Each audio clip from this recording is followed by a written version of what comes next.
அருமையுள்ள பாலகனே பாரில் உன்னை அன்றே யாரை நான் துதி செய்வேன் பாரில் உன்னை அன்றே யாரை நான் துதி செய்தே என்று சொல்லி சிவபெருமானாகிய குழந்தையை தாலாட்டு பாடுகிறார். அடுத்து நாராயணனாகிய குழந்தையை பார்த்து ஆளிலை மேல் பள்ளி கொள்ளும் ஆண்டவனே தாலேலோ ஆளிலை மேல் பள்ளி கொள்ளும் ஆண்டவனே தாலேலோ என்று சொல்லி தாலாட்டு பாடுகிறாள். தாலாட்டு என்பது தாளை ஆட்டுவது, நாக்கை ஆட்டுவது. அது மிகப்பெரிய தத்துவங்க. இப்ப இருக்கிற தாய் யாரும் தாலாட்டு பாடுறதில்லை. குழந்தை எழுதா அம்மா தாலாட்டு பாடணும். ஆறாரோ ஆறீரோ இந்த வார்த்தைக்கு இருக்குதே, எவ்வளவு பெரிய தத்துவம் தெரியுங்களா? குழந்தை இந்த பிறவியில நீ மகனாவும் நான் அம்மாவாவும் வந்திருக்கிறோம். போன பிறவியில ஆறாரோ ஆறறிரோ, போன பிறவியில நீ யாரோ நான் யாரோ, இந்த பிறவியில அம்மாவும் மகனமா வந்திருக்கிறோம். ஆறாரோ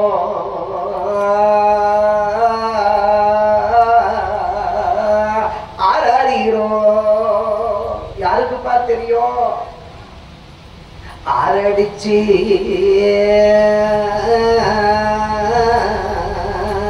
நீ எழுவோ.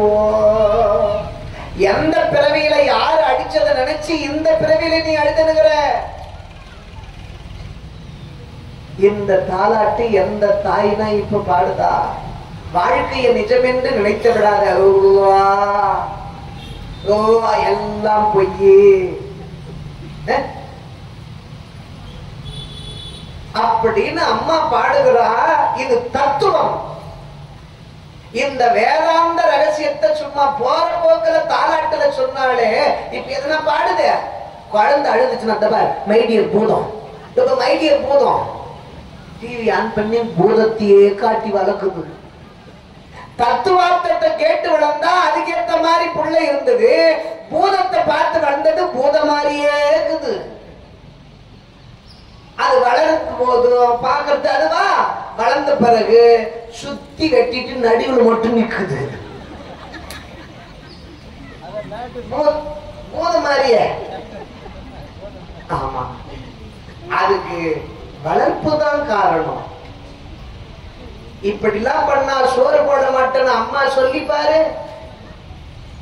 வீட்டு வாசப்படியை தாண்டாத அம்மா சொல்லிப்பாரு. உங்களால முடியும். இந்த நிலையில் அந்த தாலாட்டு பாடிக்கொண்டிருக்கிறாள். மும்மூர்த்திகளுக்கும் தாயாக இருந்து அனுசுயை. அந்த நிலையில் 3 சக்திகளும் சென்று பார்க்க, இவள் கருணை உள்ளம் கொண்டவள், இவளை எதிர்க்க நினைத்தது நம்முடைய தவறுதான் என்பது தன் தவற்றை உணர்ந்த முப்பெரும் தேவியரும் அந்த தாயிடத்திலே கணவன்களை மீட்டு தரும்படியாக மடியேந்தி பிச்சை கேட்கிறார்கள். அம்மா, என் கணவன்களை திருப்பி தந்துவிடு. ஒரு தாதிவரம் கேட்டு வந்தேன் தாயம்மா, கண் திறந்து பாரம்மா என்று மடியேந்தி பிச்சை கேட்கிறார்கள். கவனியுங்கள், மண்ணுலகத்தில் வாழுகின்ற ஒரு பெண்ணிடத்தில் முப்பெரும் தேவியரும் மடியேந்தி பிச்சை கேட்கிறாள். வீட்டுக்காரு காலை தொட்டு கும்புறதுனால நீங்களும் கும்பிடுங்க, நல்லது நடக்கும்.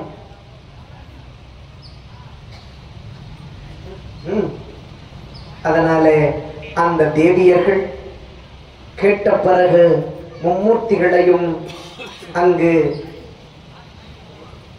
திரும்ப தீர்த்தத்தை தெளித்து மீட்டு தருகிற போது எனக்கு குழந்தை பாக்கியம் இல்லாது மனவருத்தம் அடைகிறேன் என்பதாக அன்னை சொல்ல, நாங்கள் குழந்தையாக தவழ்ந்த இத்தருவாயிலே இந்த ஆசிரமத்திலே குழந்தை இல்லாது போகுமா என்று சிவபெருமான் கருணையினாலே அந்த அனுசுயாதேவி அம்மையாரின் மணிவயிற்றிலே இருந்து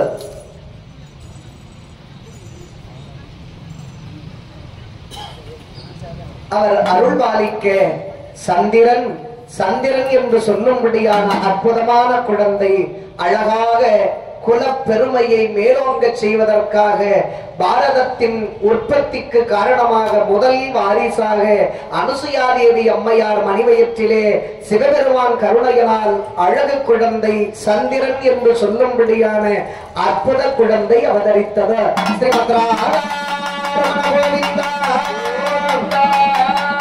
லட்சுமி நரசிம்ம கோவிந்தா.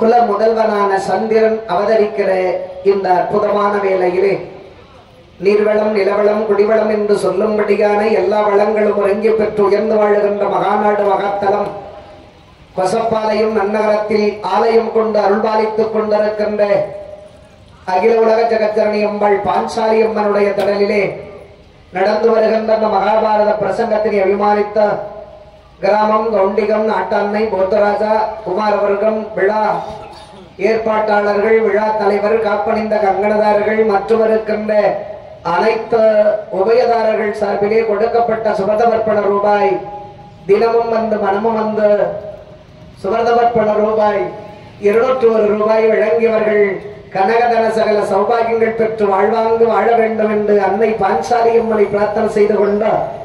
இதே இந்த நல்ல நேரத்திலே மேல் சீசமங்கலம் செந்தில் சந்தானம் என்று சொல்லும்படியான அன்புள்ளத்தின் சார்பிலே அம்மனுக்காக 101 ரூபாயும் அடியனுக்காக 101 ரூபாயும் அன்பளிப்பாக வழங்குகிறார்கள். வழங்கியவர்கள் கனகதன சகல சௌபாகியங்கள் பெற்று வாழ பிரார்த்தனை செய்து கொண்டோம். மீனாட்சி ஜெகதீசன் சக்தி நகர் ஆரணியைச் சேர்ந்த மீனாட்சி ஜெகதீசன் என்று சொல்லும்படியான அன்புள்ளத்தின் சார்பில் அம்மனுக்காக 50 ரூபாய் வழங்கியவர்கள் எல்லாம் அல்ல அன்னையின் கருணையினால் எழில்மிகு வாழ்வு பெற்று எண்ணிய எண்ணங்கள் ஈடேற பிரார்த்தனை செய்து கொண்டார். இதே இந்த நல்ல நேரத்தில் உங்களை நாடி அட்சய பாத்திரம் வருகிறது. பெரியோர்களே, சமயம் சேகரண்ணன் அவர்கள் இந்த அட்சய பாத்திரத்தை எடுத்து வருகிறார். இதில் நீங்கள் காணிக்கையிட்டு அம்பாளுடைய அருளுக்கு பாத்திரராகுங்கள் என்று கேட்டுக்கொண்டார். தபசு மார்கபந்தவர்கள் அட்சய பாத்திரத்தை ஏந்தி வருகிறார். இதிலிட்டு அம்பாளுடைய அருளுக்கு பாத்திரராகுங்கள் என்று கேட்டுக்கொண்டார்.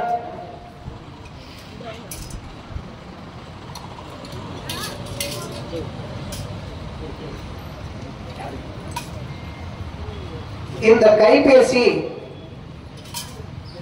கைபேசி கீழே இருந்தத யாரோ தவற விட்டுட்டு இருக்கிறாங்க. இந்த கைபேசி யாருடையது தவற விட்டாங்க. இங்கு ஆலய நிர்வாகம் தலைவர் ஐயா அவரிடத்தில் இருக்குது. வந்து உங்க நம்பரை சொல்லிட்டு வாங்கி போயிடுங்க.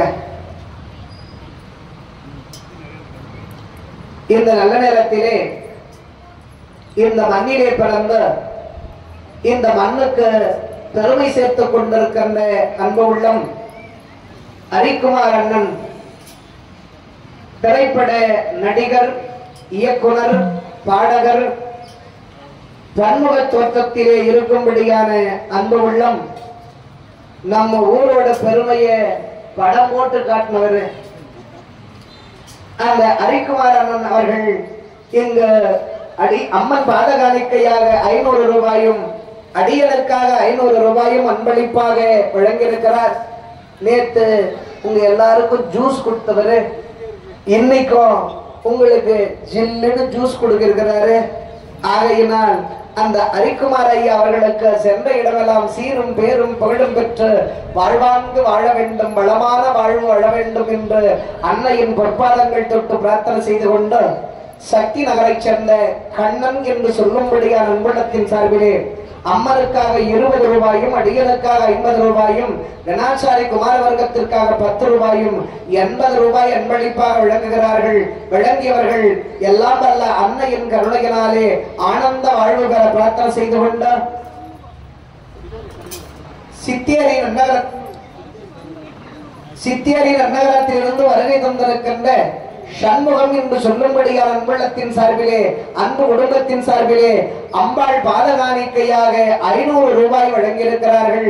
வழங்கியவர்கள் எண்ணிய எண்ணங்கள் எல்லாம் ஈடேறி நோயற்ற வாழ்வும் குறைவற்ற செல்வம் பெற்று வாழ்வாங்கு வாழ அன்னையின் பொற்பாதங்கள் தொட்டு பிரார்த்தனை செய்து கொண்டோம்.